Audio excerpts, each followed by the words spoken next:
지금 방송에서 제공하는 투자 정보는 투자 판단에 대한 조언입니다. 방송에서 제공하는 주식의 가치, 가격 상승 및 가격 하락에 대해서는 방송사에서 보장하지 않습니다.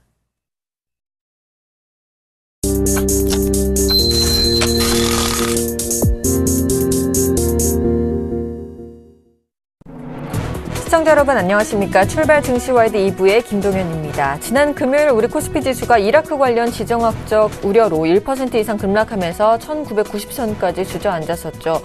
뿐만 아니라 외국인들은 21거래일 연속 매수하던 이 순매수 행진에서 벗어나 팔자세로 돌아섰는데요. 전일 미증시가 반등하는 모습을 보여준 것처럼 오늘 우리 증시도 반등하는 모습을 한번 기대해 보겠습니다. 먼저 2부 주요 코너들부터 살펴보고 출발 증시와이드 2부 힘차게 출발하겠습니다.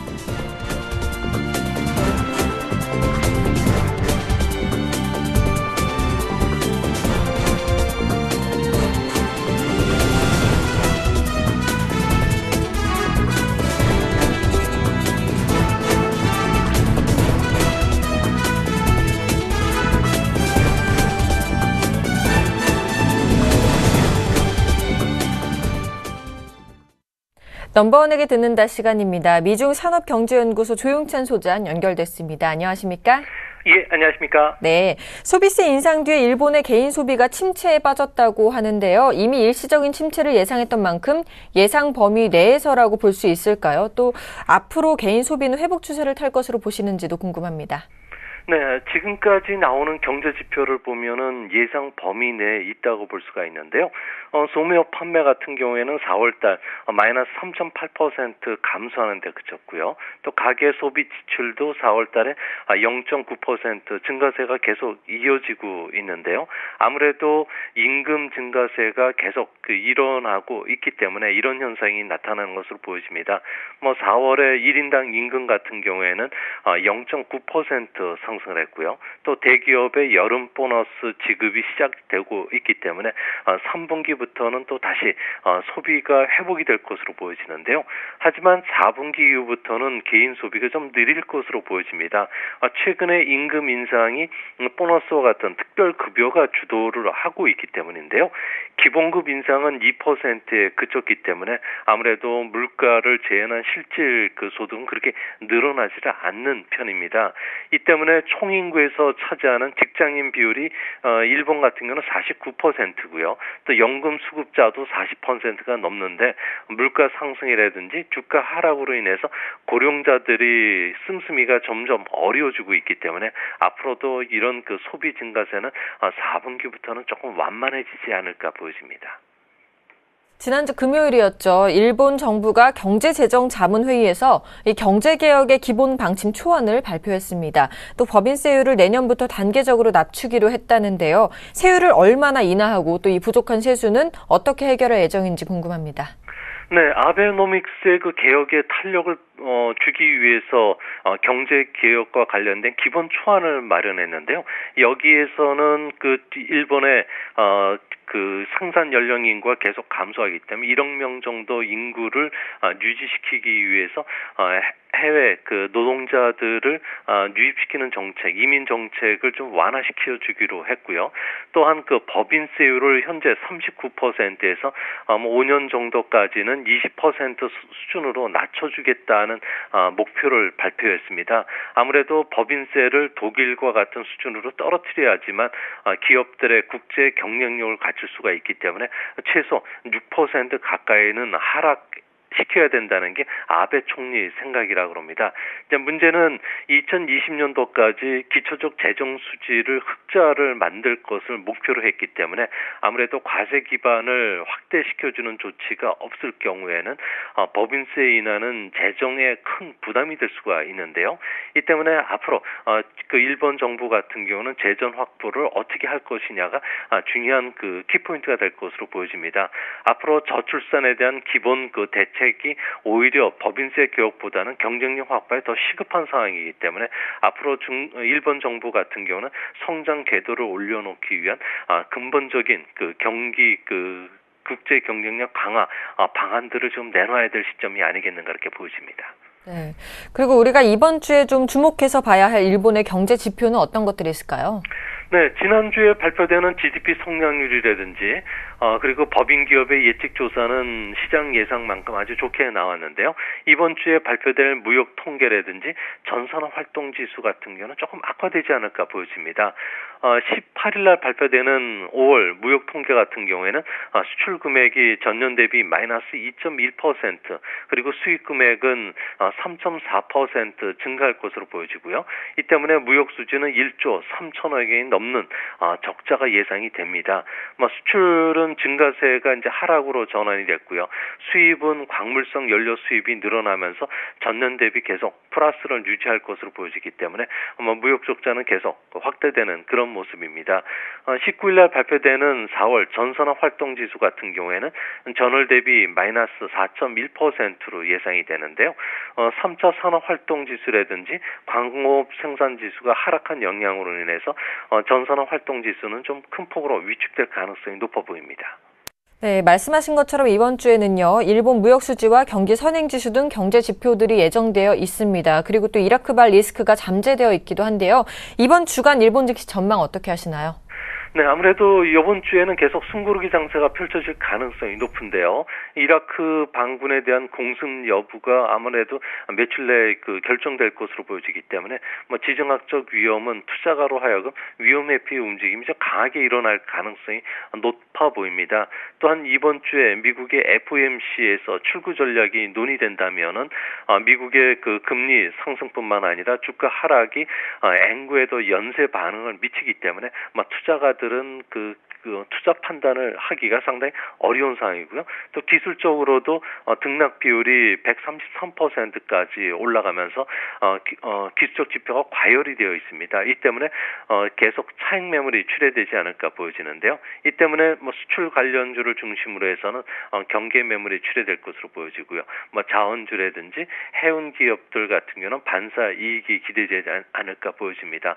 또한 성장 전략에 대한 기대로 인해서 개인들이 주도하는 제약이나 게임, 로봇, 바이오, 스마트폰 같은 테마주를 중심으로 해서 빠른 순환매가 펼쳐질 것으로 예상이 됩니다.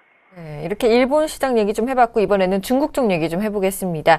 지난주 금요일 날 발표된 중국의 5월 성장률 지표가 모두 시장 예상을 상회했습니다. 또 물가 상승과 더불어 수출도 증가세로 돌아선 만큼 이제 중국 경제는 좀 바닥을 통과하고 있다 이렇게 생각을 해봐도 될까요? 네, 바닥을 서서히 통과하는 것으로 보여지는데요. 이 때문에 경기 연착륙에 대한 신호는 5월 경제 지표를 통해서 좀 확인할 수가 있었습니다. 수출은 7%로 2달 연속 증가를 했고요. 특히 앞으로 중국 경제 성장 동력이라고 할 수 있는 산업 생산뿐만 아니라 소매 판매 같은 경우에도 꾸준히 음식이나 가전 판매 증가의 영향에 힘입어서 계속 올라가고 있는데요. 이제 문제는 고정자산 투자가 17.2%로 통계 집계 방식이 바뀐 2011년 이후에 가장 낮았다는 겁니다. 아무래도 부동산 경기 위축으로 인해서 이런 투자 성장률이 좀 둔화되는 그런 모습인데요. 5월달 부동산 투자 같은 경우는 14.7%에 그쳤고요. 또한 투자의 선행지표 역할을 해주고 있는 착공 면적 같은 경우는 18.6%나 감소를 했기 때문에 아무래도 이런 측면에서 보면은 2분기 중국의 GDP 성장률은 한 7.3% 전후까지 좀 떨어지지 않을까 보여집니다. 그런 측면에서 중국 정부는 앞으로 인프라 투자라든지 소비 확대를 목표로 한 경기 자극책을 계속 내놓을 것으로 예상이 됩니다. 이렇게 조금 전 말씀하신 대로 중국인민은행이 오늘부터 일부 금융기관에 대해서 예금 준비율을 내린다고 합니다. 또 금융 완화를 통해서 경기 부양을 도모하겠다는 이런 자세인데요. 이번 지준율 인하가 가져다줄 경제적인 효과는 어느 정도나 될까요? 네, 오늘부터 농업과 중소기업에 대한 대출 비중이 30% 이상이 지방은행에 대해서는 지준율을 낮추게 됐는데요. 이번에 낮추는 지준율 효과로 인해서 대출이 최대 한 16조 원 정도까지 늘어날 것으로 보여집니다. 다만 대형 상업은행이 포함되지 않았기 때문에 금융정책 기조가 바뀐 것은 아닌 것으로 판단되는데요. 아무래도 중국인민은행이 현재 금융 시스템에는 유동성이 부족한 것이 것이 아니라 수요 위축이 되면서 돈이 돌지 않고 있다고 봤기 때문에 이런 조치를 내린 것으로 보여지는데요. 앞으로도 자동차 소매라든지 농업, 중소기업과 같은 그 특정 분야의 유동성을 공급시켜주는 정책들을 계속 펼치지 않을까 생각이 됩니다. 그런 측면에서 보면은 올해 7.5% 목표를 달성하기 위해서는 하반기에는 지준율을 한두 차례 정도 더 인하할 가능성도 높아 보입니다. 알겠습니다. 국제통화기금은요, 중국의 GDP 성장률이 올해는 7.5%를 유지하겠지만 내년에는 7%로 떨어질 것이라고 전망했습니다. 그렇다면 앞으로는 중국이 7.5%의 성장률을 유지할 수 없는 것일까요? 네, 지금 중국 같은 경우에는 중국 함정에 지금 빠져 있는데요. 이 때문에 중국 정부는 선진국처럼 개인 소비 주도형으로 바꾸는 재균형 작업을 펼치고 있습니다. 중장기적으로 지속 가능 성장성을 가져다 주겠지만 단기적인 그 경기 하락은 피할 수가 없는데요. 대표적인 사례가 산시성의 타이유안시 같은 경우는 인구가 430만 명 정도 되는 중형 도시입니다. 석탄 관련 생산 도시다 보니까 최근에 대기 오염 방지라든지 석탄 의존도를 낮추는 중국 정부의 정책 변경으로 인해서 성장률이 올해 1분기에는 제로 성장까지 추락했는데요.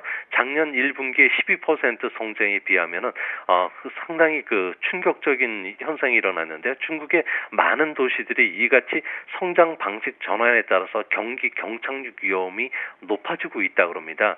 이 때문에 경기 선행 지표들로 봤을 경우에 중국 경제는 작년 11월부터 수축 국면에 들어갔는데요. 이 때문에 앞으로 중국 정부는 산업 고도화라든지 고부가가치화 그리고 사회보장 시스템의 재구축과 같은 정부의 균형 작업을 꾸준히 추진하게 될 거고요. 이 과정에 좀 그 재균형 작업의 속도를 못 내게 될 경우에는 경기 회복도 조금 더디지 않을까 생각이 됩니다. 물론 우리나라도 그렇지만 중국의 경기가 회복되려면 부동산 가격이 다시 회복 국면으로 돌아서야 한다고들 하죠. 이 중국 부동산 경기 언제쯤 회복될까요? 네, 중국과 관련해서는 부동산 버블이 심한 10개에서 한 20개 도시 정도는 올해 주택 가격이 한 20% 정도 하락할 것으로 보여지고요. 베이징, 상하이, 항저우 같은 첨단 고층 건물 시장에서도 가격이 20에서 30% 정도 하락할 것으로 보여집니다. 이같이 중국의 주택 버블을 확인할 수 있는 지표는 한 두 가지가 있는데요.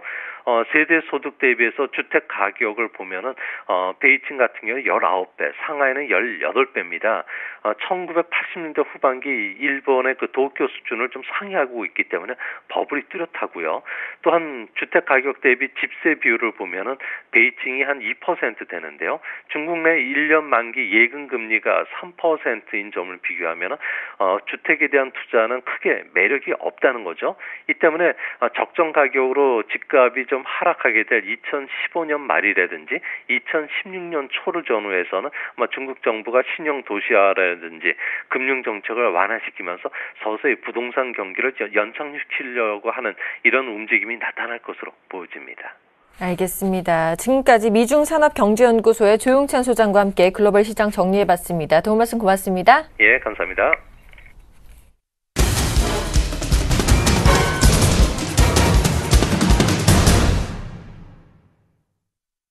네, 시초가 공략주를 알아보는 시간입니다. 이상로의 한방 시작해보겠습니다. 샘플러스 이상로 멘토와 전화 연결되어 있습니다. 안녕하십니까?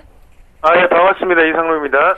네, 지난주 금요일 관심주였던 제우스가 장중에 좀 소폭 상승하더니 다시 시초가 위치로 돌아왔는데요. 다시 원점에 온 제우스 어떻게 대응하면 좋을지 AS 부탁드리겠습니다.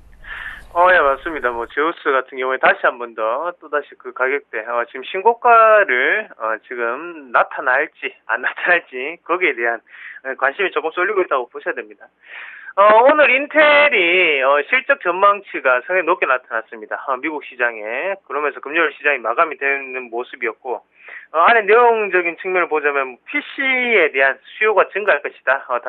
당분간 증가할 것이다. 그런 말이 좀 나왔다는 거죠. 자, 그 PC 수요가 왜 중요하냐면, 반도체 업종과 반도체 장비주에 대해서는 추가적인 상승이 가능하냐, 안 가능하냐, 이거는 선진국 시장에서 나타나는 거거든요. 하지만 지금 인텔이라든지 아니면 기술주들의 반등 자체는 이런 반도체 업종, 그리고 전기전자 업종, 이런 종목군들이 추가적으로 우리나라에서 상승이 가능한지 안 한지를 봤을 때 지금은 추가적인 상승이 좀 더 가능하다라는 측면으로 우리가 시장을 조금 더 해석을 하셔야 될 것 같고, 현재 관점에서 조금은 주가 자체가 지지부진한 움직임이 나타나고 있는 부분은 왜 그러냐면, 자, 첫 번째 갭이 발생을 하고 난 다음에 추가적인 상승이 이 한 파동이 나타났습니다. 이 파동 자체가 나타나고요. 그러고 난 다음에 다시 한 번 더 추가적인 상승을 나타내고 이 한 파동이 또다시 나타났다는 거죠. 자, 두 번의 갭 상승과 그리고 하단에 보시면 또다시 하단에도 이런 모양들이 상당히 많았습니다. 똑같은 패턴들이 이어지면서 현재는 피로감을 조금 느끼고 있다는 겁니다. 하지만 이 종목군 같은 경우에 신고가가 가능하다고 보는 시각은, 자, 일단 첫 번째로 실적적인 분위기가 그랬었고, 지금 두 번째 업황적인 분위기가 긍정적으로 돌아섰다는 점, 그리고 마지막 세 번째는 바로 하단에 멈추지 않는 거래량을 말씀을 드릴 수가 있겠습니다. 오달이죠. 오늘도 달린다. 그게 바로 제우스의 모습이었습니다. 오늘도 한 번 더 기대를 해보겠습니다. 보유하신 분들 보유하시고요. 현재는 3%는 쉽게 올라갈 수 있는 자리입니다. 그렇기 때문에 좀 더 보유를 하시고 오늘 추이를 좀 더 지켜보시는 전략이 필요하지 않나, 그렇게 말씀을 드리도록 하겠습니다. 이렇게 제우스는 보유 의견을 주셨고요. 오늘장 시초가 공략주는 어떤 종목인가요? 예, 휴비스라는 종목을 말씀을 드리겠습니다. 휴비스, 생소하신 분들도 많으실 테고, 폴리에스테, 제조 기업입니다. 그래서 지금, 섬유 회사다, 그렇게 보시는 게 가장 좋겠고, 섬유는, 사실상, 지금 업황적인 측면에서 보면 조금 비수기고, 경기를 어느 정도, 사이클을 앞에서 끌어갈 리더격인 부분은 하지 못하는 게 사실상 섬유 업종입니다. 그만큼 조금 예전과는 조금 분위기가 다르게 나타나는 게 사실이었고, 섬유 업종 같은 경우에 1980년대, 1990년대까지만 하더라도 상당한 우리나라의 전반적인 산업의 메카였는데, 현재는 조금 안 좋은 점이 조금 아쉽기는 아쉽습니다. 하지만 이 종목을 오늘 말씀을 드리는 이유는 단기적인 상승 자체가 조금은 나타날 수 있는 그런 종목군 중에 한 개입니다. 일단 말씀을 드렸던 것처럼 폴리에스터 제조업체, 섬유의 기본이 되는 게 바로 폴리에스터입니다. 1분기 마진이 좋은 반섬유 비중의 상승으로 인해서 현재는 수익성이 개선되고 있는 상태고요. 거기에 대해서 원재료로 들어가는 PTA 그리고 MEG라는 상품이 있습니다. PTA는 말 그대로 고순도 테레프 탈산을 뜻하는 거고, 공급 과잉이 지속되고 있다는 거거든요. 공급 과잉이 지속된다는 것은 그만큼 단가적인 문제에서 수입을 해올 때 상당히 싼 금액으로 수입을 해올 수 있다라는 부분을 우리가 생각하실 필요가 있다는 거죠.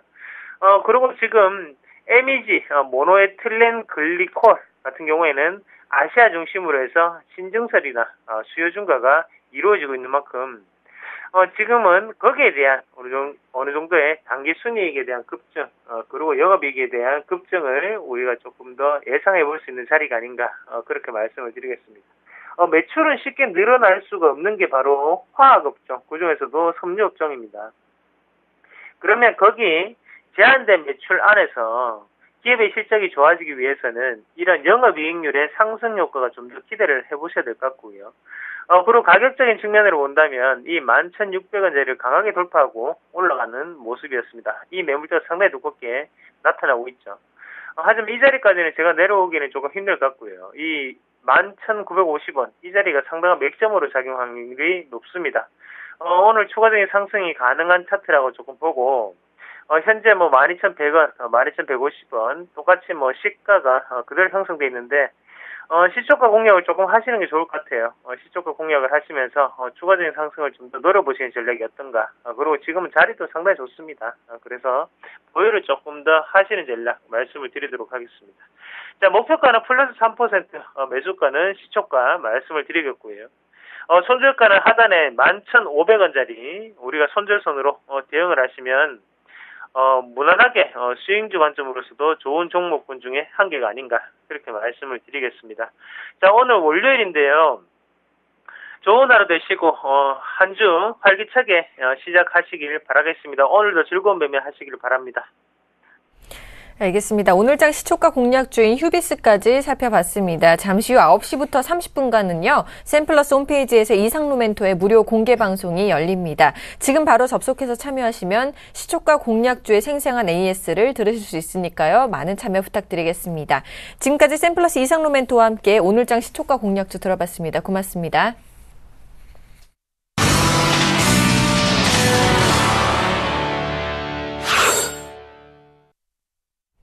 자, 장 개장까지 6분여 정도 앞두고 있는데요. 오늘 장 전망과 출발 상황 분석을 유스탁 유창희 대표 그리고 메리츠 종금증권 강남금융센터의 김근호 연구원과 함께하겠습니다. 안녕하십니까? 네, 안녕하십니까?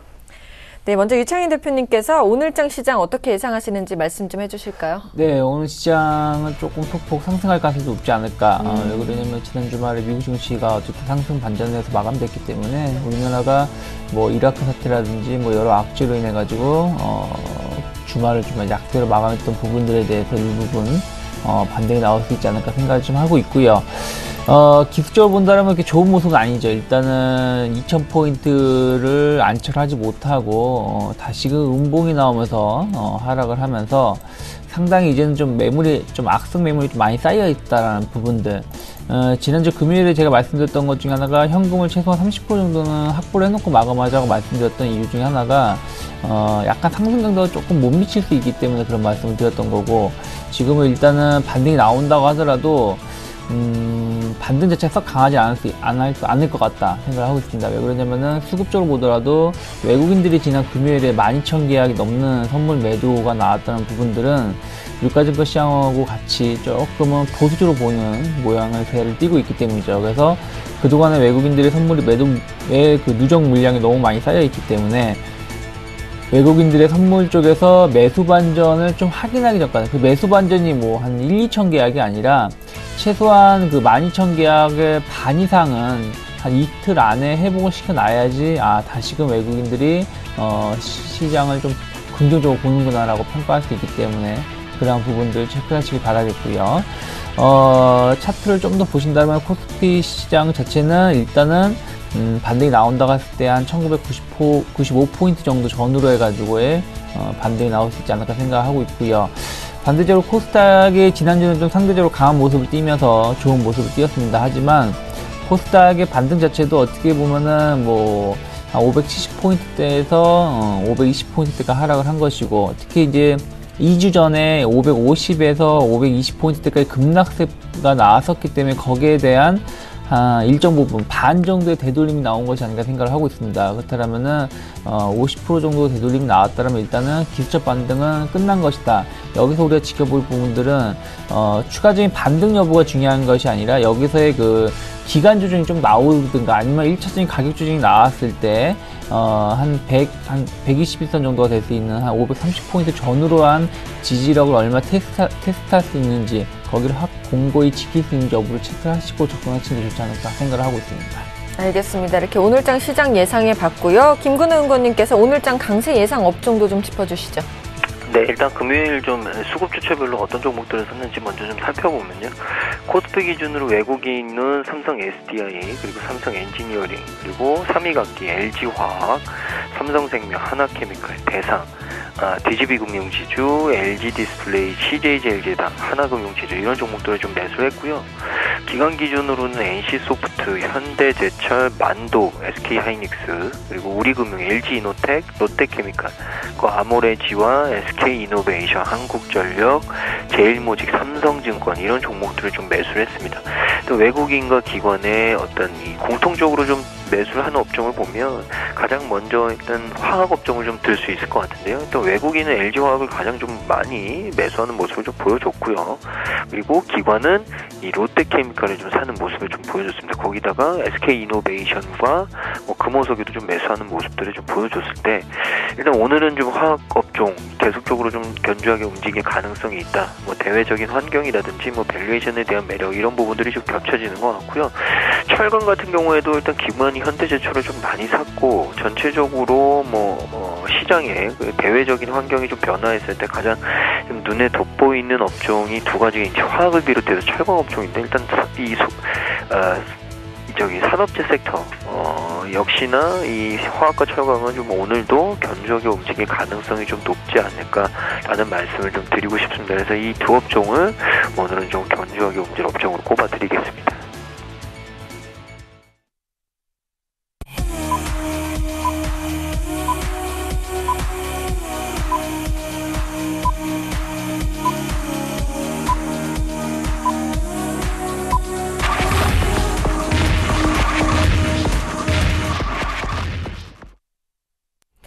네, 6월 16일 월요일 우리 시장 개장을 했습니다. 먼저 유창희 대표께서 현재 개장 분위기 짚어주실까요? 네, 개장 분위기 그냥 보합 정도 선에서 시작을 하려고 하고 있는 것으로 띄고 있고요. 네. 코스피 시장은 1991포인트에서 시가가 형성이 되려고 있고 이게 오르는 것도 없다 생각을 하고 있습니다. 다만 이제 아침에 시가가 중요한 것이 아니라 오후장까지의 그 상승을 좀 확대시킬 수 있는지 여부가 상당히 중요하기 때문에 그 점을 지켜보시기 바라겠고요. 반등이 나왔을 때 아까 말씀드렸던 것처럼 1996포인트 혹은 7포인트 전후로 한 반등이 얼마나 좀 빠른 시일 안에 이루어지고 또 그 이상으로 상승할 수 있는지 여부를 체크하시길 바라겠고요. 코스닥 시장 같은 경우는 조금 더 오른 모습을 띄고 있죠. 한 1포인트 정도, 1.2포인트 상승한 537포인트 정도로 주가가 형성되고 있는데 코스닥 역시 마찬가지로 시가가 중요한 것이 아니라 오후장까지 상승세를 얼마나 잘 지켜주는지 여부를 좀 체크를 하시자라고 말씀드리고 싶고요. 선물 차트를 보신다라면은 선물은 일단 지금 약간 하락 전환되는 모습을 띄고 있고요. 선물에서 봐야 될 부분들은 제가 지난주에도 말씀드렸다시피 베이시스가 상당히 좋지 못하다는 부분들. 선물 베이시스가 지금 0.8, 1이 채 못 되고 있죠. 정상적인 베이시스를 보이려면 최소한 1.8에서 2.2이 형성이 돼야 되는데 지금 그러지 못하고 있기 때문에 이렇게 된다면 프로그램 매수가 아니라 매도 우위로 보일 수 있다라는 걸 체크를 하시면서 선물 베이시스가 좀 강세로 전환되는지 여부를 좀 체크를 하시면서 대응하시는 게 좋지 않을까 생각을 좀 하고 있고요. 환율을 조금 보신다라면 전체적으로 지금 1.5원이 오른 1019원에서 환율이 형성이 되고 있고요. 1020원을 강하게 이탈한 다음에 1015원 내에서의 한 3, 4일 정도의 지지력을 좀 확보를 해놓고 움직이는 것 같은 모습을 띄고 있습니다.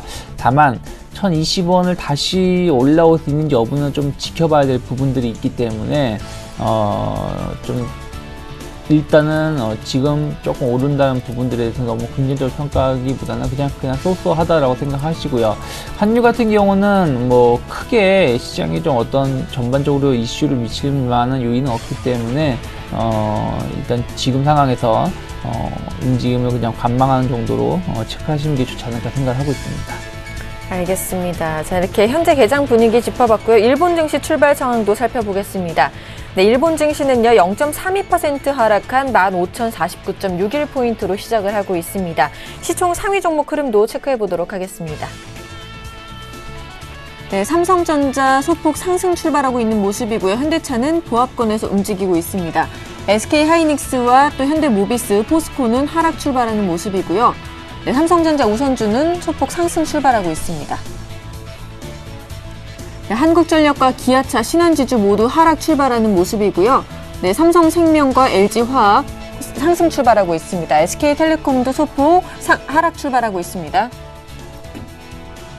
네, 코스닥 시가총액 상위 종목입니다. 셀트리온과 파라다이스, 또 서울반도체는 소폭 다 상승 출발하는 모습이고요. CJ5쇼핑과 CJ ENM은 하락 출발하고 있습니다. GS홈쇼핑 역시 상승 출발하고 있습니다.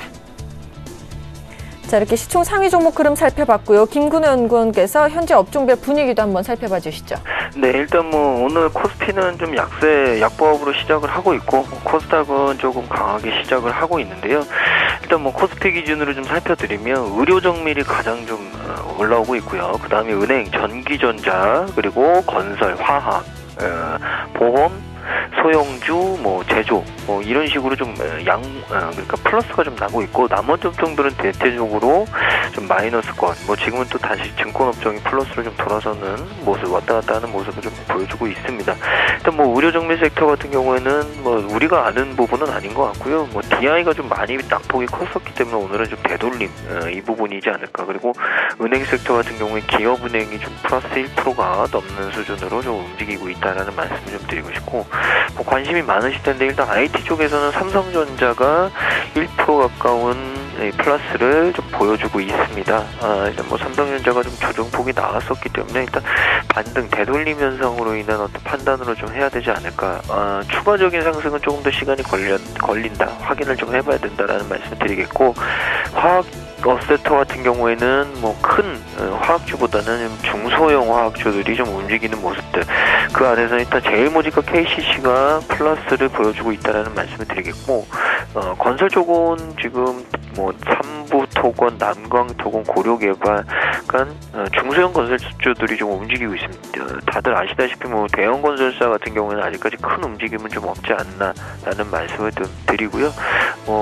소형주 그리고 보험 섹터 같은 경우에도 최근에 좀 눈에 띄는데, 일단 삼성생명이 좀 플러스권, 그다음에 롯데선보와 하나선보, 코리안리 같은 경우에도 양봉을 좀 그려주고 있다라는 말씀을 드리고, 코스닥 같은 경우에는 운송, 뭐 기타 제조, 디지털 콘텐츠, 섬유, 의류, 컴퓨터 서비스, 반도체, 그리고 코스닥 벤처, IT 소프트웨어, 출판, 매체 복제, 소프트웨어, IT 하드웨어, 이런 순으로 좀 움직이고 있는데, 일단 기타 제조에는 뭐 플레이텍이라든지 에이스 침대, 로만송 같은 종목들이 좀 있는데요.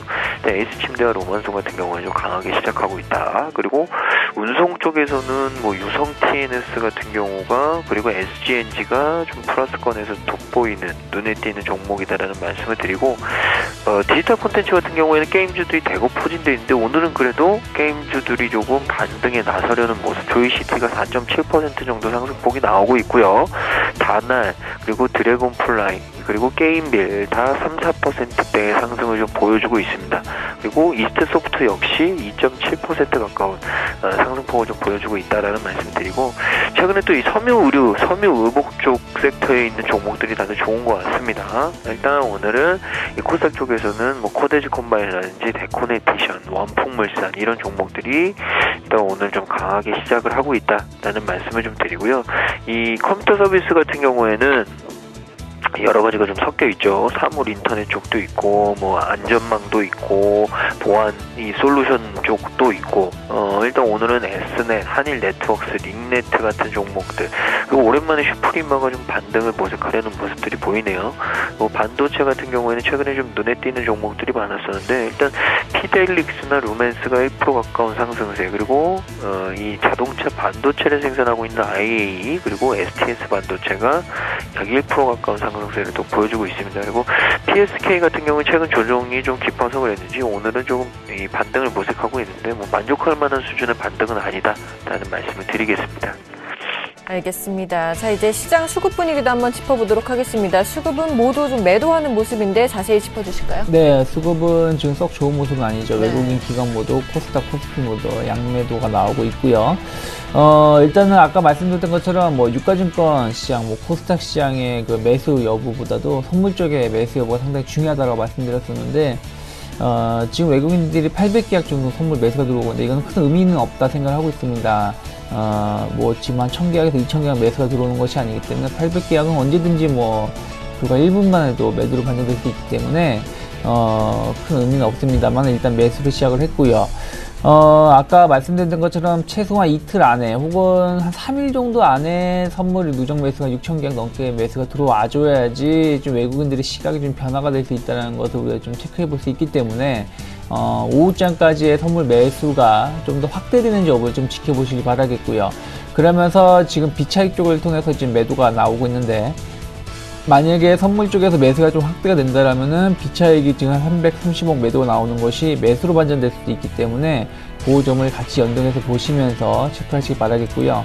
업종으로 보신다면 전체적으로 화학하고 철강금속, 운송장비가 좀 강하게 좀 매도 물량이 나오고 있고, 전기전자 쪽에서 외국인들이 매수가 좀 유입이 되고 있다는 부분들, 그렇다면 약간 삼성전자가 지난주에 좀 굉장히 나왔었는데 일정 부분 반발 매수가 들어오고 있는 것이 아닌가 생각을 좀 하고 있습니다. 알겠습니다. 이제 외환시장 흐름도 바로 이어서 살펴보도록 하겠습니다. KB 외환선물의 정경팔 팀장님 전화 연결되어 있습니다. 안녕하십니까? 네, 안녕하세요. 네, 오늘 이런 50전 상승한 1,019원 정도로 출발하는 모습인데 자세한 외환시장 살펴봐 주시죠. 네, 오늘 서울 외환시장은 지난 금요일 종가 대비 1원 50원이 상승한 1,019원 30전에 개장했고요. 개장 이후에는 1,019원 50전과 1,018원 80전 사이에서 움직이고 있습니다. 시계 현재는 개장가 수준과 비슷한 1,019원 20전에 거래가 되고 있습니다. 올 환율이 상승 출발한 것은 달러화가 주요 통화 대비 강세를 보인 영향을 반영하고 있습니다. 그런데 지난 주말의 재료들을 보면 미국의 소비자 태도 지수는 하락한 반면 뉴욕 증시는 상승으로 마감했기 때문에 통상적인 달러 강세 재료가 등장했다고 보기는 어렵고요. 그 대신 영국의 파운드화가 강세를 보인 점이 달러화 강세의 배경으로 작용했습니다. 영란은행의 올해 금리 인상 가능성이 제기되면서 파운드화는 전통화 대비 강세를 보이는데요. 파운드화는 미 달러뿐만 아니라 기타 크로스 거래 통화들에게까지 강세를 보임으로써 국제 외환시장에서 대부분의 자금이 파운드화로 집중되는 모습을 보였습니다. 특히 영국의 국채인 길트의 수익률이 상승하면서 미 국채의 수익률이 상승한 점은 달러 엔의 반등과 함께 다른 통화상에서의 달러화 강세에도 영향을 주었습니다. 이처럼 파운드화가 강세를 보이는 과정에서 달러화가 강세를 보이는 만큼 향후 파운드화의 추이를 주목할 필요가 있는데요. 현재 파운드화는 미 달러 대비 1.69달러대 수준입니다만 향후 1.75달러 이상으로 상승할 것으로 예상되고 있는 만큼 이에 따른 크로스 거래 위험 통화들의 약세 압력이 지속될 가능성이 있고요.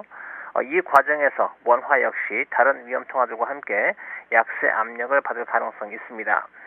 달러원은 오늘부터 최소한 미 연준의 FOMC 회의 결과가 발표되기 전인 수요일 장까지 대외적으로 상승 압력을 받을 것으로 예상이 되는데요.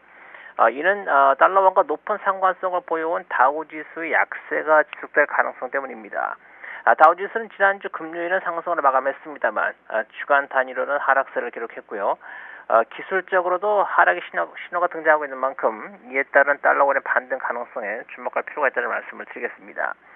달러원은 지난주 10일 장중 1,015원 50전까지 하락한 이후에 다우지수 조정과 함께 저점과 고점이 높아지고 있고요. 특히 지난주 금요일에는 국내 증시 외국인들 역시 순매도로 돌아서는 모습 보이고 있기 때문에 대내외적으로 환율 상승에 우호적인 환경에 놓여 있다고 보겠습니다.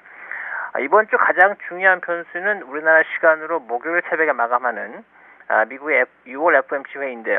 FOMC 회의 이전에는 17일에 발표되는 미국의 5월 소비자 물가 지수를 주목할 필요가 있습니다.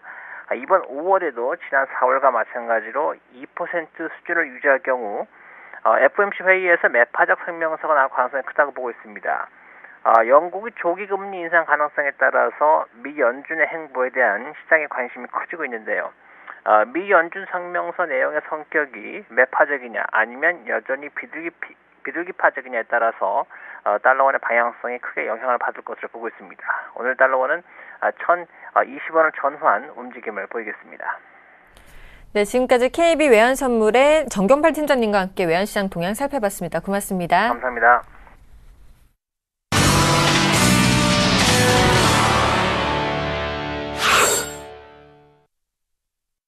네, 오늘의 돌발 종목 시간입니다. 먼저 세 종목 살펴보겠습니다. LG화학이 상승하고 있네요. 중국의 1위 자동차 업체인 고객사를 확보했다는 소식에 상승하고 있고요.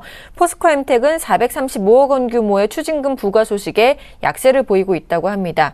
또 조류 인플루엔자 감염 환자 소식에 백신주들이 강세를 보이고 있다고 하는데요. 이 세 가지 종목 짚어주시죠. 네, 일단 먼저 LG화학 같은 경우는 최근에 굉장히 좀 상승폭이 좀 나왔었다. 일단 1차적인 이유는 유럽과 중국이었는데요. 일단 유럽의 유동성이 좀 풀릴 때 역사적으로 가장 많이 움직인 종목 화학과 철강이었다라는 부분이 있었고, 또 한 가지는 역시나 중국 쪽과 가장 관련이 많은 섹터가 또 화학과 철강인데, 일단 화학 업종들이 전체적으로 좀 바닥권에서 올라오는 모습들, 그리고 오늘은 또 중국 1위 업체와 전기차 배터리 공급 계약 이 부분 때문에 좀 상승을 하고 있는데, 최근에 중국 1위 완성차 업체인 상해 기차와 코러스 등 두 개사와 배터리 공급 계약을 체결했다고 지난 15일날 좀 밝혔습니다. 그로 인해서 오늘 3%가 넘는 수준의 상승이 좀 나오고 있는데, 일단 상해 기차는 중국 토종 완성차 업체 가운데 생산량 1위에 올라 있는 업체고요. 이 상해 기차의 차세대 플러그인 하이브리드 자동차에 LG화학의 배터리가 좀 사용될 예정이라고 좀 얘기를 하고 있고, 이 중국 체리 자동차와 이스라엘 투자 기업인 이스라엘 코퍼레이션의 합작사, 바로 이 코로스라는 회사인데, 이 코로스가 개발 중인 하이브리드 자동차에도 역시나 LG화학의 배터리를 공급하는 계약도 맺었다고 합니다. 그래서 최근에 중국 완성차 메이커들의 뭐 전 세계적인 위상, 이런 부분들로 좀 봤을 때는 관가에서는 좀 안 될 굉장히 좀 괜찮은 호재가 아닌가라는 얘기를 좀 드리고 싶습니다. 물론 뭐 당장이 어떻게 될지 모르겠지만 일단 계약된 부분들, 그리고 중국 시장을 공략할 수 있다라는 부분들이 뭐 그냥 무시해서 안 되겠죠. 제가 봤을 때는 뭐 중장기적으로 굉장히 좀 모멘텀은 있다. 근데 기술적으로 지금 수준이 좀 이 매물대가 많은 수준, 그리고 최근에 굉장히 좀 많이 올라왔다는 부분들, 이런 부분들을 좀 봤을 때는 웬만한 거래량 가지고는 좀 힘들지 않을까, 좀 거래량이 든든하게 실려야 되지 않을까라는 말씀을 좀 드리고 싶습니다. 그래도 중장기적인 성장 모멘텀은 하나 좀 구비한 게 아닌가라는 얘기를 좀 드리고 싶고요. 이 포스코 엠텍 같은 경우에는 추징금 소식 때문에 또 오늘 급락이 나오고 있죠. 이 최근에 실적 악화에 시달렸던 포스코 엠텍이 435억 규모의 추징금을 부과받았는데, 일단 뭐 회사 측은 해당 추징금에 대해서 불복 절차를 진행할 예정이다라고 좀 밝혔습니다. 14일에 이 중부지방국세청으로부터 434억 7,800여만 원 규모의 추징금 처분을 받았다고 공시가 나왔고요. 이 부과받은 추징금에 대해서는 수긍할 수 없다. 불복 절차 진행하겠다. 일단 해당 추징금은 지난 2012년 합병한 9디지트 세무조사 결과에 대한 납세 의무 자체를 포스코 엠텍이 승계를 한 거고요. 그리고 중부지방국세청은 이 9디지트가 2011년 7월부터 12년 12월까지 이 구리 거래 과정 중에 위장 사업자로부터 세금 계산서를 수취했다. 그래서 이 같은 추징금을 부과했다라는 얘기를 하고 있습니다. 그러니까 포스코 엠텍이 직접적으로 맞은 것은 아니고 합병한 회사가 받았던 부과 추징금을 승계했다. 라는 부분으로 좀 이해를 하시면 될 것 같고요. 일단 뭐 종합 소재 기업인 이 포스코 엠텍이 이 부실 계열사들을 흡수 합병하면서 일단 실적 자체가 굉장히 좀 악화됐었던 모습들, 이런 모습들이 좀 있었는데 뭐 실적도 계속적으로 순손실이 났었고요. 일단 뭐 원료 가격 하락, 이 광산의 어떤 이 채굴에서의 어떤 광산, 도시광산 부문에서의 부실 채권, 이런 부분들이 좀 겹치면서 여러 가지로 좀 평가 손실이 계속적으로 좀 나왔는데, 또 이런 추징금까지 좀 맞아서 일단은 주가가 굉장히 좀 안 좋아지지 않나라는 말씀을 좀 드리고 싶었는데, 일단 올해는 좀 어떻게 될지는 좀 두고 봐야 될 것 같은데, 사실 오늘 좀 이 올해 그래도 긍정적으로 좀 실적이 예견되곤 했었는데, 이 추징금이 과연 어떻게 이 작용을 할지 이 부분은 좀 주의 깊게 봐야 되지 않을까라는 말씀을 좀 드리고 싶습니다. 그리고 오늘 또 백신주들이 전체적으로 좀 강한데, 이 강원도 지역에서 AI와 관련된 이슈가 또 나왔죠. 이 사실 AI 청정 지역으로 분류됐었던 이 강원도에서 고병원성 AI가 발생을 했기 때문에 전체적으로 좀 비상이 걸렸습니다. 이 횡성군의 한 거위 농가에서 고병원성 AI 바이러스가 발견이 돼서 지난 14일 해당 농가의 거위 약 969마리와 농가 반경에 500m 내에 있는 양계 농가의 닭 20여 마리를 살처분을 했는데, 일단 방역당국은 발생 농가로부터 반경 3km까지 위험지역, 그리고 10km까지 경계지역으로 설정을 해서 이 가금류에 대한 이동 제한 조치, 그리고 횡성지역 20여 곳에 방역초소를 긴급적으로 설치 중에 있다고 합니다. 그래서 일단 대응은 좀 빨리 했는데 충격은 좀 있는 것 같습니다. 왜냐하면 이 강원도 지역이 굉장히 좀 이 청정지역, 그러니까 AI 발생해서 굉장히 좀 안전한 지역으로 분류되는데 그럼에도 불구하고 발생이 됐다는 거죠. 그래서 오늘 전체적으로 이 백신주들이 좀 상승을 하고 있다라는 말씀을 좀 드리고 싶고, 그러나 뭐 항시 어느 정도 좀 단기성, 단발성 모멘텀으로 좀 작용을 하고 있기 때문에 이 부분은 투자하시는 데 있어서 좀 염두를 해두셔야 되지 않을까라는 말씀 드리겠습니다. 알겠습니다. 또 다른 세 종목도 살펴보겠습니다. 이라크 불안으로 국제유가가 상승하는 바람에 정유주들이 상승세를 보이고 있다고 하고요.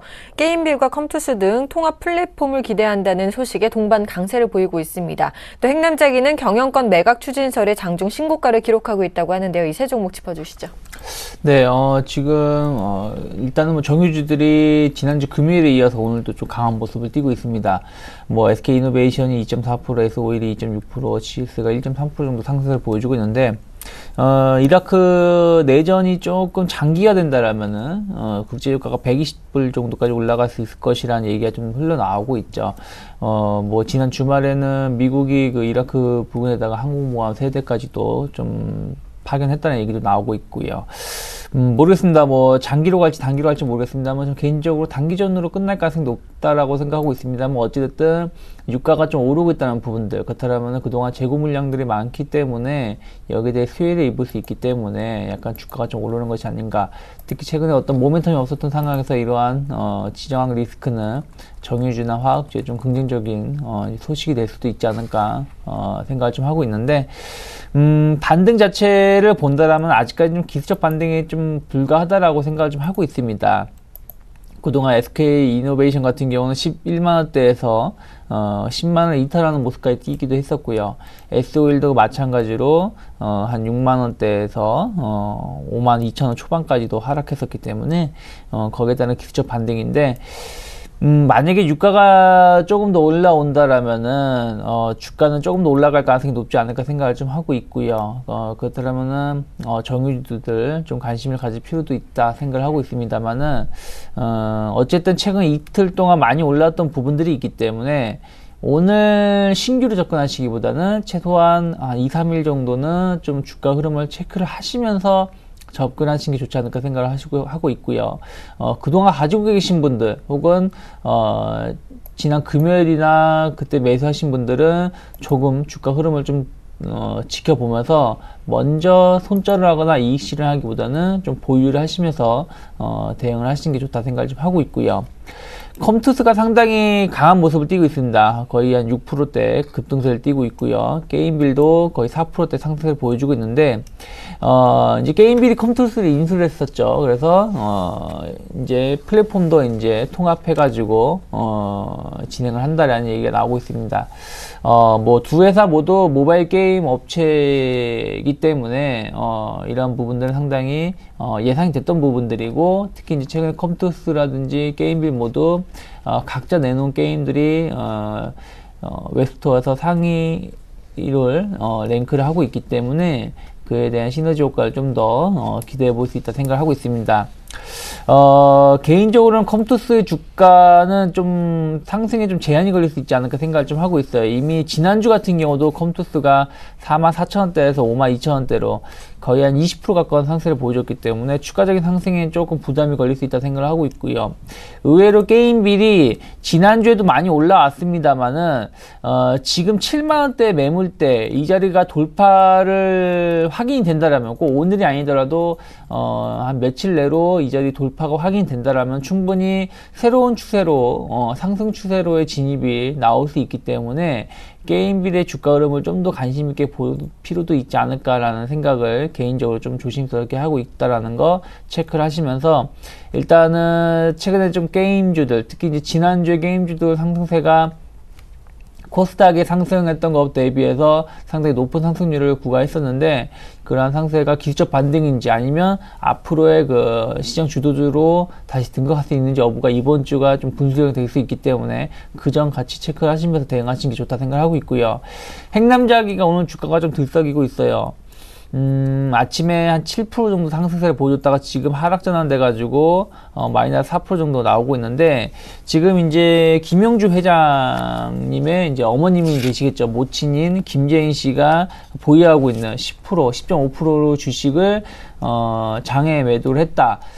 매도 가격이 3,000원이라 얘기가 나오고 있죠. 저도 뉴스를 좀 더 자세히 봐야 되겠습니다만은, 행남자기가 최근에 올라왔던 것 중에 하나가 새로운 사업에 대한 기대감, 그리고 주요 임원들에 대한 주식이 매각이 될 수 있다는 얘기가 나오면서 새로운 경영자가 주가 출회할 수 있다라는 기대감이 좀 있었습니다. 그래서 3,000원대에서 6,000원 거의 5,000원대까지 강하게 올라왔다가 오늘도 결국에는 이제 김재인 씨가 모든 주식을 전량 매도했다는 얘기가 나오고 있죠.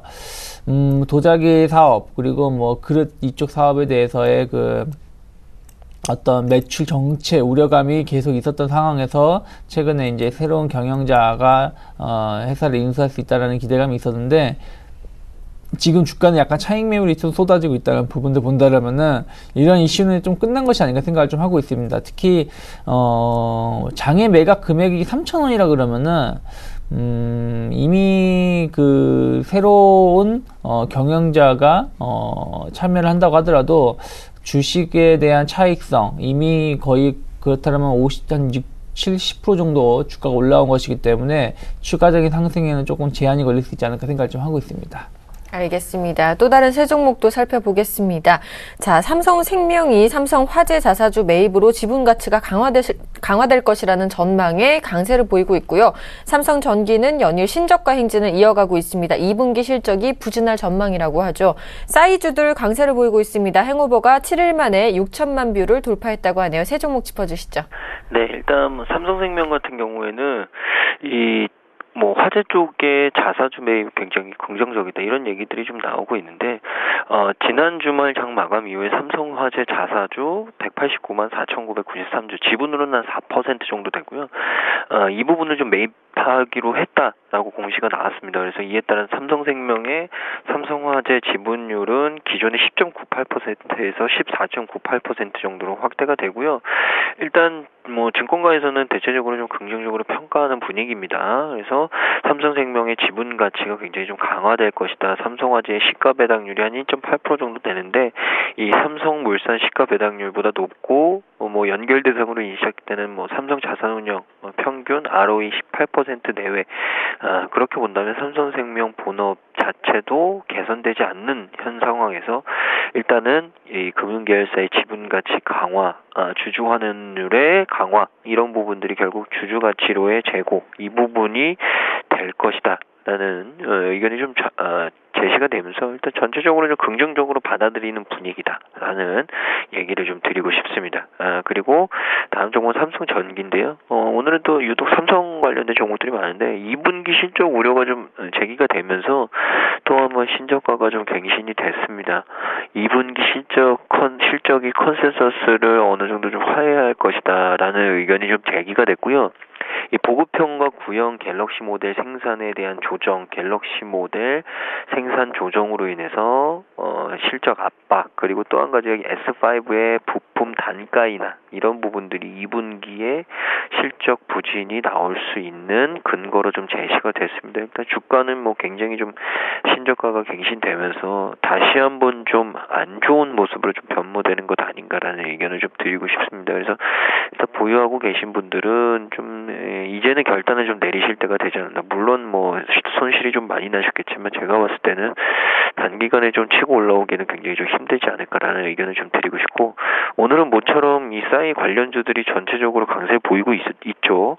일단 싸이가 컴백을 했음에도 불구하고 관련주들의 동반적인 하락, 그 이유는 사실 호불호가 좀 갈렸다. 또 한 가지는 수익 구조에 있어서 일단 그 싸이 본연이 갖고 가는 어떤 실적들 이런 부분들이 많다라는 의견도 좀 제시가 됐었는데, 일단 뮤직비디오 행오버 뮤직비디오가 공개한 지 일주일 만인 16일 오전 8시에 6천만 뷰 돌파에 성공을 했고요.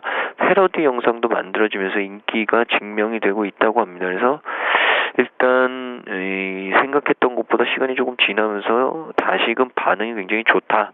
그리고 이런 부분들이 관련주들의 상승, 또 단기적인 낙폭들이 과대했기 때문에 좀 오를 수밖에 없는 상황이 되지 않았나라는 말씀 드리겠습니다. 알겠습니다. 또 다른 세 종목도 살펴보겠습니다. 대한항공의 자회사인 한국공항의 전 직원이 횡령 혐의로 기소됐다는 소식에 약세를 보이고 있고요.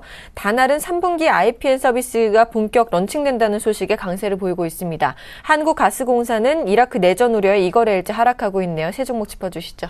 네, 지금 대한항공이 좀 빠지고 있죠. 약세를 띄고 있는데 이유가 이제 한국공항의 전 직원이 횡령 배임 횡령했다는 얘기가 나오고 있습니다.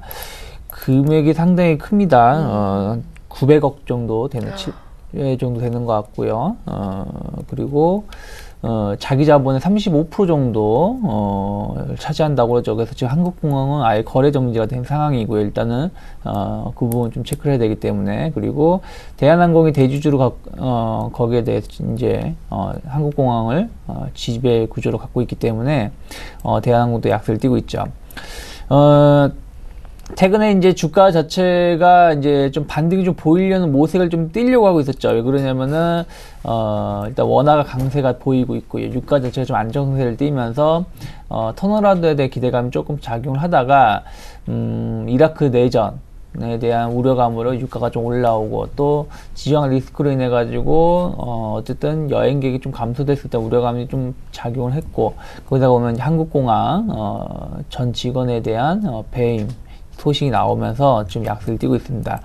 다만 이제 한국공항이 뭐 대한항공이 이제 자회사긴 합니다만은 그 영향은 일단 단발적 이슈로 끝날 가능성이 높다 생각을 좀 하고 있고요. 그리고 한국공항 그 부분에 대해서 어느 정도의 그 해결 속도를 보일 수 있는 여부를 좀 체크를 하시면서 접근하시는 게 좋다 생각을 하고 있습니다. 그래서 대한항공이 한국공항으로 인한 하락세는 단발성일 가능성이 높기 때문에 그 부분보다도 오히려 유가 움직임을 좀 더 긴밀하게 체크를 하시는 게 좋다 생각을 좀 하고 있고요.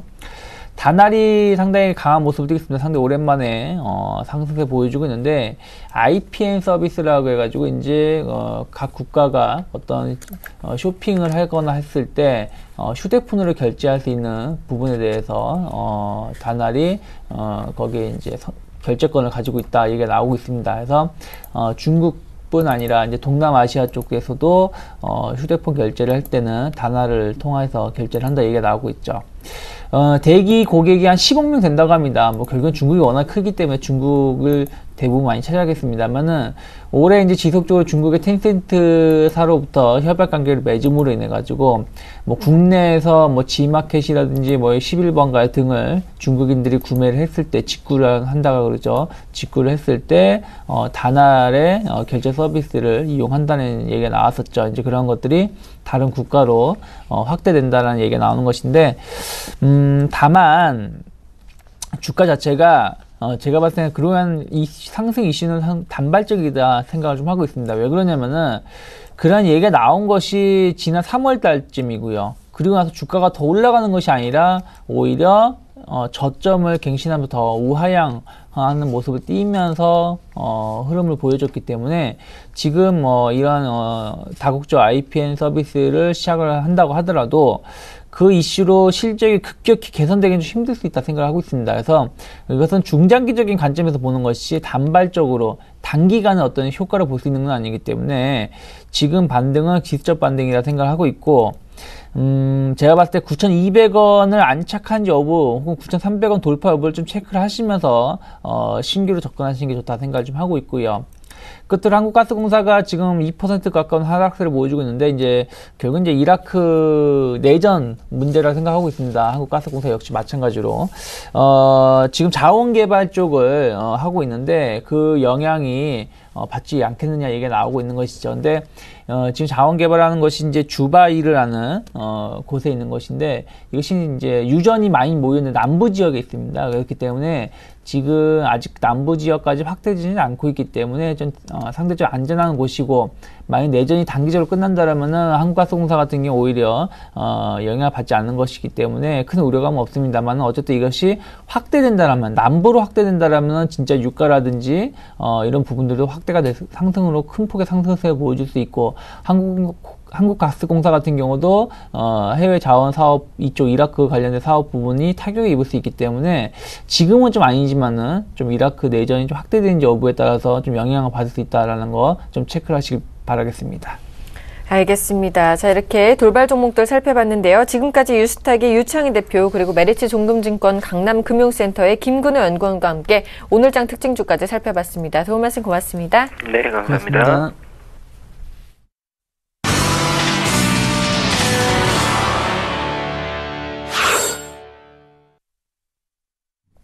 오인의 투자 전략 시간입니다. 먼저 화면으로 전략 함께 만나보시죠. 최희승 차장입니다. 기술적 반등 가능 구간이다. 반등 시에는 비중을 조절하자라고 말씀해 주셨네요. 정영훈 팀장님입니다. FOMC 회의 이목에 집중해보자. 관망 장세가 지속될 것이다라고 말씀해 주셨고요. 김혜란 연구원입니다. 2분기 실적 개선 업종에 관심을 가질 필요가 있다. 반도체와 금융, 철강 업종 등이다라고 말씀해 주셨네요. 김현겸 주식팀장님입니다. 이라크 사태 및 중국 소비 지표 개선에 주목해보자라고 말씀해 주셨고요. 안상현 대리님입니다. 코스피는 관망, 코스닥은 분할 매수 관점을 유지해보자라고 말씀해 주셨습니다. HMC 투자증권 사당 지점의 최희승 차장과 연결되어 있습니다. 안녕하십니까? 네, 안녕하십니까? 네, 오늘 기술적 반등 가능한 구간이다. 반등 시에는 비중을 좀 조절해보자라고 말씀해 주셨네요.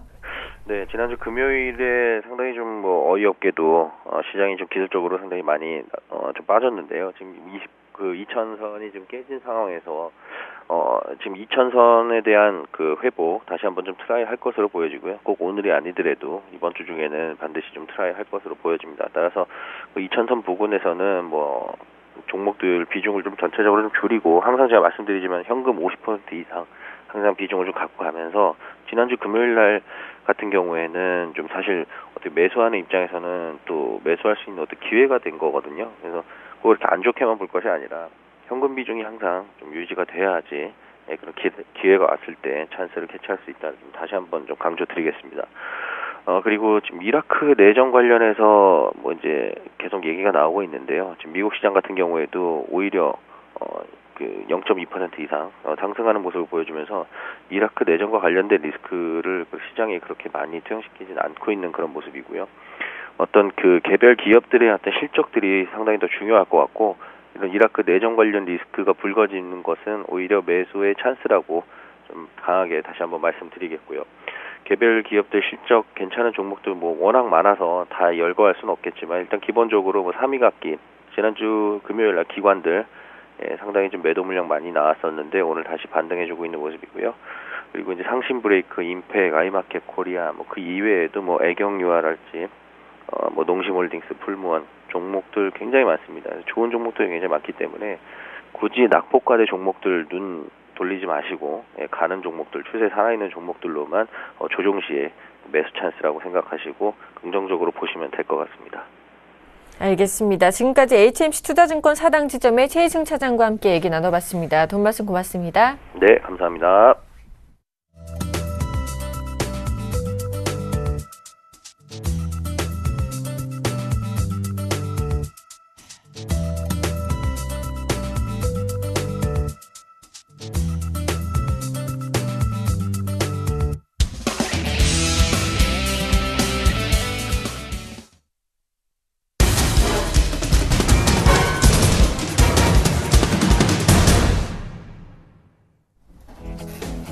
안녕하십니까. 오전장 저가 매수로 오후장 역전을 보는 시간, 역전의 명수 예병군 멘토입니다.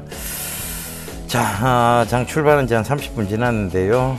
조금 이라크 사태 때문에 조금 낙폭을 좀 키운 상태에서 출발했다가 지금은 점차적으로 낙폭을 회복하고 있고, 코스닥은 여전히 좀 좋은 모습입니다. 코스닥 왜 자꾸 간다 형님, 아우가 먼저 가야 결국 코스닥 장세가 먼저 가야 이제 코스피가 건전해질 수 있다는 얘기, 왜 자꾸 강조드렸는지 그 부분도 참고를 좀 해주셨으면 좋겠습니다. 월드컵 때문에 지금 밤잠 못 이루고 계시는 분들 많으리라 생각을 합니다. 일본이 졌죠? 예, 아주 기뻤습니다. 예, 그래서 그 얘기 잠깐 드리고, 자, 오늘 이제 지난 종목들 좀 살펴보면서 전체적으로 좀 얘기를 드리겠습니다. 일단은 제가 전체적인 하반기 주도 섹터에 대한 얘기를 많이 드렸어요. 그죠? 전체적으로 보면 사물 인터넷 쪽이고, 이 사물 인터넷과 관련해서 밑으로 하방 쪽으로 내려오는 것이 전자 반도체 쪽, 전자 쪽이 이제 주도주를 이룰 것이고, 자동차 쪽은 완성차 쪽보다는 부품주 쪽으로 보셔야 되는데, 이제 스마트카 이런 시스템으로 보셔야 된다. 이거 역시 사물 인터넷과 연관이 있다는 얘기 드렸고요.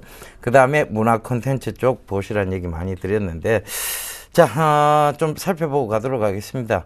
MDS테크 많이 올랐죠. 최근 들어와서 조금 올랐고, 에코플라스틱이 강하게 올라왔다가 지금 소폭 좀 건전한 조정 구간에 들어와 있고요. 대동은 지속적으로 지금 계속 상승하는 모습입니다. 대동 좀 살펴보셨으면 좋겠고, 오이솔루션. 자, 이제 거의 다 회복 다 했습니다. 그죠? 주주주주 올라오고 있습니다. 그 다음에 효성 ITX, SK CNC는 지금 이제 소폭 조정 들었다가 다시 재반등하고 있는 구간 속에 있고. 자, 문화 콘텐츠 쪽 보겠습니다. 소리바다 계속 올라오고 있습니다. 소리바다를 좀 탑픽으로 잡아드렸었는데, 소리바다 계속 지금 지속적으로 지금 올라오고 있는 모습들, 여러분들 보실 겁니다. 그래서 그 부분 참고해 보시고, 오늘 무슨 날이죠? 오늘은 바로, 제가 전자 쪽의, 날이고, 그 다음에 월요일은 SK 하이닉스의 날이다라는 얘기 드렸습니다. 그죠?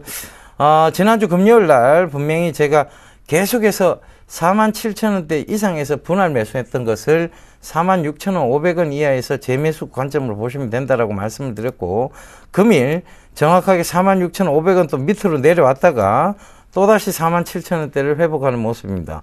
그러니까 결과적으로 뭐냐면 정말 좋은 종목군은요 빠지지 않습니다. 계속해서 어느 정도 조정, 건전한 조정이 들어오면 거기서 매수 희망 대기자들이 꽉 몰려 있다는 얘기죠. 그래서 그 매수 희망 대기자들 계속 매수를 해주는 모습입니다. 전자 쪽 지금도 결코 나쁘지 않습니다. 삼성전자를 제가 말씀드린 게 아니잖아요. 그죠?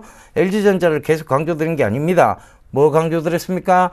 SK 하이닉스를 강조를 드렸고, 이 SK 하이닉스 자, 모바일 D램 쪽하고 관련돼서 분명히 성장성도 갖추었고, D램 가격의 상향 안정화로 인해서 수익성, 그 다음에 실적 모두 개선세에 있다는 거 분명히 말씀드렸습니다. 그래서 46,500원 이하에서는 이격 좁히러 들어온 구간입니다. 재매수 관점으로 보셔야 되고, 기술적 분석상 맥정 구간이기도 합니다. 그 점 참고를 해보셨으면 좋겠습니다.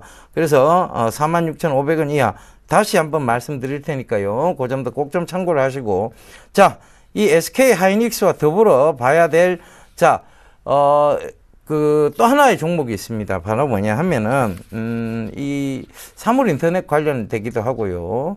그 다음에 반도체 장비 쪽에 설계, 반도체 설계, 이런 쪽으로 보시면 되겠는데요. 어버브 반도체입니다. 바로. 어버브 반도체. 요거 보고 가도록 하겠습니다. 오늘 4% 정도 올라 버렸네요. 자, 분명히 원고 쓸 때까지만 해도 한 1% 강보합 수준이었다가 바로 뛰어 올랐는데요. 어딘가에 감시 카메라가 있는 것 같습니다. 그렇지 않고서야 원고 쓰고 난 다음에 이렇게 오를 수가 있나요? 자, 일단은 어버브 반도체도 관심 영역으로 두셔야 됩니다. 최고가가 9,460원을 지금 형성을 했는데, 일봉에서 보면 이 9,460원을 돌파하는 순간 더 큰 시세 흐름이 나올 수 있는 종목이고요. 주봉도 마찬가지입니다. 지금 터치하러 올라오는 구간이고, 월봉을 좀 확대를 하면서 체크를 한번 해봐 드리도록 하겠습니다. 월봉을 이렇게 좀 확대를 해볼게요. 월봉은 장기적 박스권에서 돌파가 되고 계속 지속적으로 상향을 하고 있는 모습이고, 1, 2, 3, 4개월째 강한 양봉을 만들어내면서 바로 뭘 하고 있느냐. 자, 우리가 주가의 연속성 속도 이론이 있다라고 얘기 드렸죠. 그죠? 주가의 연속성 속도 이론으로 살펴보셔야 됩니다. 자, 전에도 6개월 정도 강한 상승과 건전한 조정, 그리고 또 4개월, 그리고 3개월, 또 그리고 지금 4개월째 이어져 오고 있는데요. 지금 거래량적인 측면을 봐보세요. 여기가 바로 9,400원대 거래량이 몰리면서 떨어졌었어요. 그죠? 분명히 윗골을 달고 빠졌어야 되는 구간에서 오히려 거래량을 줄이면서 다시금 상승을 하고 있습니다. 그리고 다시 9,400원대를 보고 있는데, 여기서 9,400원대가 형성이 되면 이제는 장기 보유자의 관점들이 생기고, 장기 보유자들이 자, 이제 차익 실현을 안 해요. 이쯤 되면. 그래서 그 부분도 반드시 체크를 해보셔야 될 것 같습니다. 오늘 금일 9,400원대를 돌파할지 모릅니다. 그래서 급하게 좀 들고 나왔는데 급하게 올라오네요. 그래서 이 부분도 좀 체크를 해보셔야 될 것 같습니다. 반도체 왜 전자 쪽이고, 그 전자 쪽에서 사물 인터넷과 관련해서 보셔야 된다는 것도 이 어버브 반도체를 통해서 반드시 보셔야 될 것 같고, 자, 대형 종목으로 SK 하이닉스를 잡아드렸다면 중소형주 종목으로는 자, 이 어버브 반도체를 잡아 드릴 테니까요. 분명한 그 점도 체크를 해 보셨으면 좋겠습니다. 그래서 지금도 여러분들 보시게 되면 이 어버브 반도체하고 SK 하이닉스, 그다음에 지금 팹리스, 다수의 팹리스 업체들이 있죠. 그 팹리스 업체들이 뭐냐 하면 TLI라든가 이런 종목군들이 있습니다. 그 부분도 좀 살펴보셔야 될 것 같고요. 전체적으로 보면 시장에 대한 강한 주도주군을 형성하고 있는 것이 금일 꼽아드려야 될 것이 바로 전자 쪽인데, 이 전자 쪽은 명확합니다. 모바일 D램 쪽이고 사물 인터넷과 관련된 쪽이라고 보시면 될 것 같습니다. 자, 사물 인터넷 빼놓을 수 없는 2014년의 화두입니다. 이 화두가 지금도 시장을 움직이고 있고 이 전체적인 시장에서 강한 주도주군을 만들어 나가고 있습니다. 그래서 거기 사물 인터넷을 큰 맥락으로 보셔야 되고 대형, 즉 집합체에서 가장 큰 맥락을 보셔야 됩니다. 거기서 파생되어지는 것이 격가지를 치고 나오는 것들이 있는데 바로 첫 번째 전자고 두 번째가 자동차 쪽인데 자동차도 철저하게 사물 인터넷 소프트웨어 쪽으로 보셔야 된다는 얘기 드렸고요. 그 다음에 스마트카 쪽으로 보셔야 된다는 얘기 드렸습니다. 그 다음에 문화 콘텐츠 역시 마찬가지입니다. 사물 인터넷 관련이에요. 이제는 모든 것이 어느 하나로 통하는 게 아니에요. 여러분들 얼마 전만 해도 여러분들 스마트 기기 하나 사진을 저장해 놓으면 그 동기화로 인해서 PC에도 사진이 남고 전체적으로 사진이 남는 이런 기초적인 사물 인터넷이 있었어요. 그죠? 그런데 이제는 그것을 뛰어넘어서 상업적으로 가고 있다는 얘기입니다.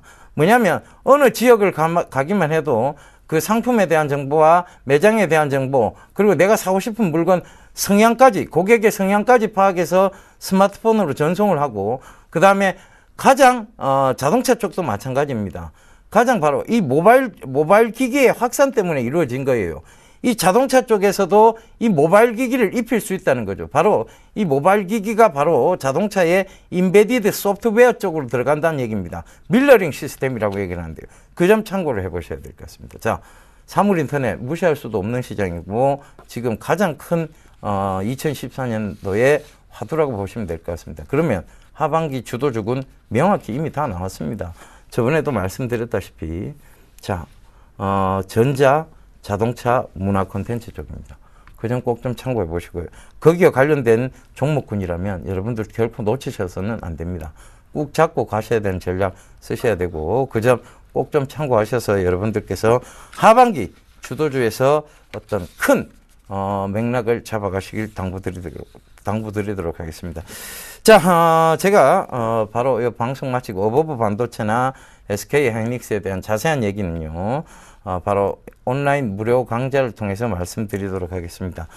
바로 10시 30분이죠. 10시 30분에 www.sentv.co.kr로 접속하시면 예병군 멘토가 나옵니다. 그 예병군 멘토의 방송을 클릭하시게 되면 저하고 소통의 공간으로 쏙 들어오시게 됩니다. 그 쏙 들어오셔서 많은 얘기들 나누어 가셨으면 합니다.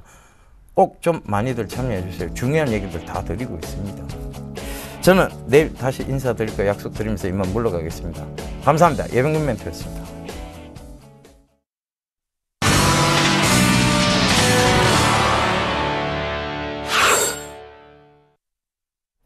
네, 현재 저희 코스피 지수는 1989포인트 선에서 움직이고 있고요.